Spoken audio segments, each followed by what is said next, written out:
2 mois de grève reconductible et une victoire. Dans cette vidéo, je vous raconte comment avec mes collègues cheminots du Bourget, on a réussi à faire reculer la direction de la SNCF et ses attaques antisociales et anti-écolo. Je m'appelle Laura, je suis cheminote, syndicaliste à Sudrail Paris Nord et militante à Révolution Permanente. Aujourd'hui, je vous raconte l'expérience de la grève victorieuse des cheminots du Bourget. Tout a commencé en avril dernier quand la direction de la SNCF nous a annoncé la suppression de plusieurs emplois. Ces suppressions de postes, ils viennent avec l'idée de faire des économies et dans un contexte de casse du ferroviaire. Déjà, il faut comprendre que sur les 9 postes d'aiguillage du triage, seuls 2 postes étaient directement concernés par ces annonces. Mon travail s'appuie sur celui de mon aiguilleur. Ils veulent supprimer ce poste-là qui est pour moi très important, que ce soit au niveau humain et au professionnel, parce que c'est toujours malsain de se retrouver seul en fait dans un poste de circulation où on a besoin d'être concentré durant 8 heures de temps.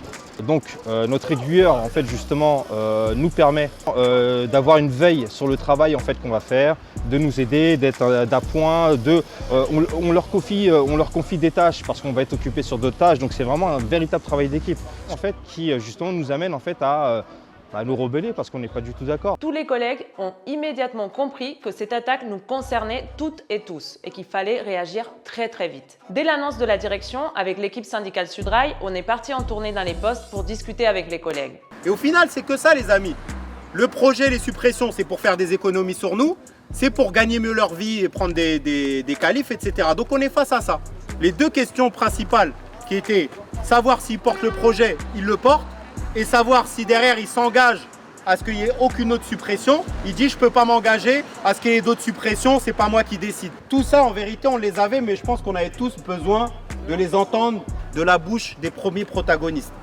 Et donc les amis, maintenant il faut qu'on prenne une décision. Dès qu'on a pris le temps d'expliquer l'ampleur de l'attaque, la réponse a été unanime. Tout le monde l'avait compris. Si on ne fait rien et que ces emplois sont supprimés, la direction va ensuite s'attaquer aux autres postes. Elle fera d'autres suppressions. Les conditions de travail vont se dégrader pour tout le monde. Et en plus de ça, la destruction et la casse du fret ferroviaire, pourtant essentiel en temps de crise écologique, elle aura avancé encore un peu plus. La SNCF, c'est le premier routier d'Europe à travers sa filiale Géodis. Donc pendant qu'on est en train de sacrifier des postes de circulation, pendant qu'on est en train de mettre en péril le fret ferroviaire, la SNCF, de l'autre côté de la chaîne, elle récupère ça et elle met des camions sur la route qui participent bien évidemment à la pollution, les émissions de CO2. La première journée de grève du 10 avril a été massive, avec un taux historique, 95% de grévistes sur l'ensemble des postes. Cette journée, plus que réussie, envoyait un premier message très fort. On n'allait pas se laisser faire. Cette journée a été incroyable aussi pour une autre raison. Une majorité de grévistes étaient présentes à l'Assemblée Générale, y compris des collègues tout nouveaux dans la boîte, parfois avec même pas 6 mois d'ancienneté. En fait, ils ne se rendent pas compte à quel point, nous, notre génération, on est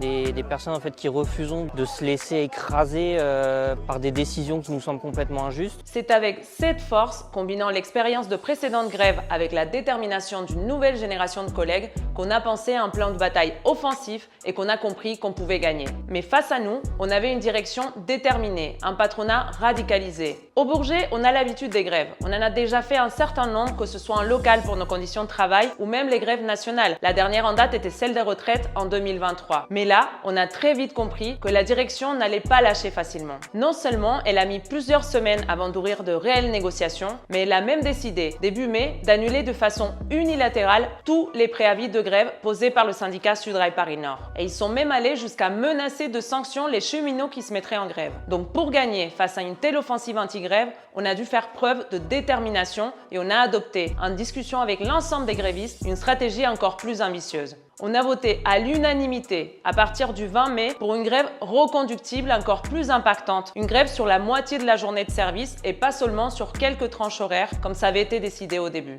Ça, c'était une première démonstration importante. La direction cherchait à interdire la grève. Nous, notre réponse a été de monter d'un cran dans le rapport de force. À ce moment-là, on a aussi voté la mise en place d'une caisse de grève pour nous aider à tenir dans le temps. On savait que ça allait être une grève dure et longue.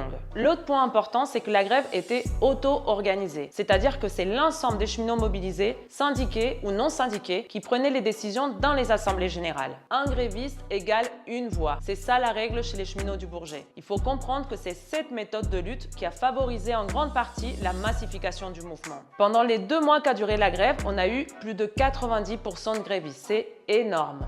Cette méthode de démocratie ouvrière a aussi permis d'inclure de nombreux nouveaux embauchés qui ont pu participer au débat et prendre les décisions avec nous. Enfin, on a tout fait pour faire connaître notre lutte pour l'emploi et pour sortir de l'isolement et la division dans lesquelles la direction essayait de nous plonger. On a tissé des liens avec le mouvement écologiste, on a publié une tribune ensemble, Sudrail Paris Nord, les soulèvements de la terre et Extension Rébellion, pour dénoncer la politique écocide de la SNCF qui supprime des postes dans le ferroviaire alors que la crise écologique est là et demande à ce que le fret ferroviaire soit développé. La direction de la SNCF aime se donner des airs écolos, mais la réalité est tout autre quand on sait qu'elle supprime des postes et qu'elle privatise Fret SNCF après avoir mené une politique de casse sociale pendant des années. Dans ce conflit, la direction a reçu le soutien des patrons de l'Association française du rail et n'a pas hésité à faire du chantage à l'emploi. Pendant la grève, des dirigeants se sont déplacés jusqu'au poste pour dire aux cheminots que si la grève continuait, les dégâts pourraient être irréversibles. En gros, ils essayaient de faire peur aux grévistes en leur disant « à cause de votre grève,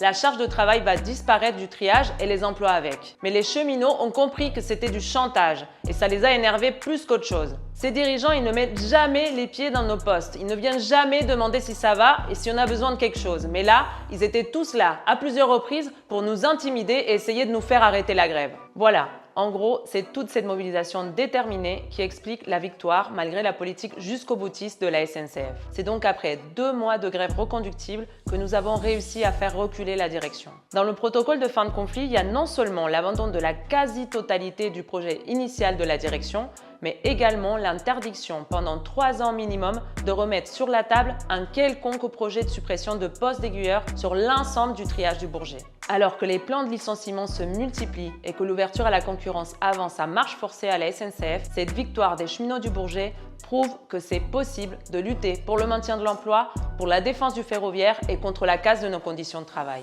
On espère que cette lutte victorieuse pourra en inspirer d'autres et on remercie toutes celles et ceux qui nous ont apporté leur soutien sans qui cette victoire n'aurait pas été possible.